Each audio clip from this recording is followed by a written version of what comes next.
Hey guys, we are so glad to be here and talking about 1 Corinthians 14. Yep. Today we're going to be talking about prophecy and tongues and spiritual gifts. Yes. Hey, this is right up your alley after your message on the Spirit. This fits very well. Yeah, it Now, does. please, my friend, do not wander around like you did on stage. The camera will not follow you. I'm sitting in my chair. I'll be Yes, fine. but do talk to us about the Spirit Yeah. and how it plays a role here. in this Yeah, chapter. so I think it's really cool that Paul continues his thought. He says to pursue love. So imagine that as just the overall heading. Yeah. And this That was church, chapter 13 as well. yeah, this church is so eager to be gifted in the Spirit and to use their spiritual gifts. I don't even think Paul's saying like none of that. You shouldn't desire that.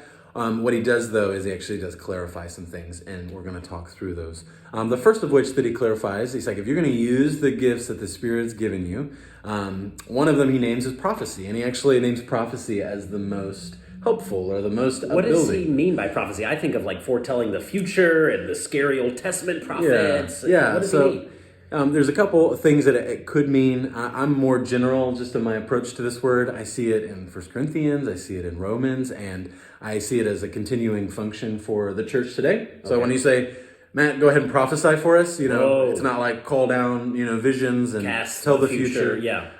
If you could, go ahead. No, I'm just kidding. No, I have nothing to say on that matter. We need it to be orderly, yeah. Right. But I would say that this is whenever a believer who's filled with the very Spirit of God speaks the truth to another believer. So very general. Foretelling. Yeah. So just telling what the word says. The same rules apply to it, but it's actually helpful for the congregation. Some people would say that this is just preaching, and others would say that this is a prophecy that really is just future It oriented. has faded away, yeah. But it's neat that he actually instructs us to seek prophecy as the best gift. And he actually tells us at the end, he says, so my brothers and sisters, earnestly desire to prophesy or to speak truth to one another. And all things should be done decently in order. Yeah. And the reason he's talking about decent in order is Yes. we know that he talks about tongues. And go ahead and give us a couple guidelines for that. Well, so it seems the services were very chaotic in Corinth, and he wanted to give some instructions. This is probably the most specific we ever get about how to order a service in the New Testament church. And I think he gives four things. One, you already mentioned, everything should be done for the upbuilding. Everything should encourage. Love is the chief motivation. Every element should do that. That's 1 through 5, and then he summarizes it in verse 12, and he says, strive to excel in building up the church in spite of all your gifts. This is your number one passion. This is your number one hobby. This is everything you do. It should be to build other people up. That's community group. That's every element. Yeah, and that's all of us. That's too. all of us, yeah. But he also says in verses 6 through 11 and 13 and 19 that it should be intelligible. It should make sense. He does acknowledge that it involves both spirit and mind, and that includes music, and I love songs that do that engage the mind and the emotions. But whether it is music or prayer or preaching, it needs to make sense. Yeah. Or even your encouragement. This applies to us all, not just preachers. Are you intelligible in the way you share truth? Are you clear? Yeah. And then in verses 20 through 25, he wants it to be evangelistic. Tongues were a sign to unbelievers, even in the Old Testament, he says, of judgment.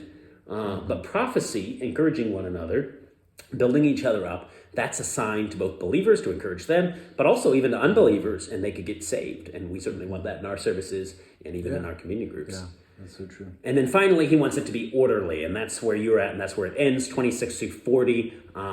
Apparently, they were having all sorts of chaotic things going on where multiple people were speaking, and Paul says, hey, just rein it in, have some order to the chaos, and God is not the God of confusion, but of peace. And this even applies to gender and what the women could or couldn't do in those verses, which is a little confusing there.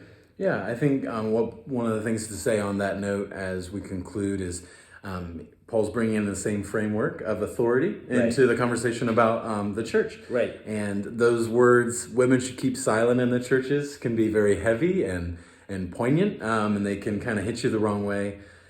One thing he's not saying, Matt, is they shouldn't prophesy or pray or speak truth or pray He with talked one about that another. in chapter 11. He has already said those words out loud, so I don't think he's quite meaning that.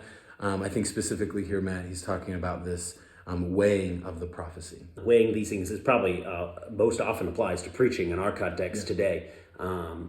But yeah, a lot of things to wrestle through there. Difficult verses for sure. I think we say that pretty much every week, but it's a wonderful book anyway, and a lot of encouragement to share, certainly. What I want to leave you with is to realize that this applies to you not just to the pastors. You're like, oh, great, yeah, pastors make sure our services look like this.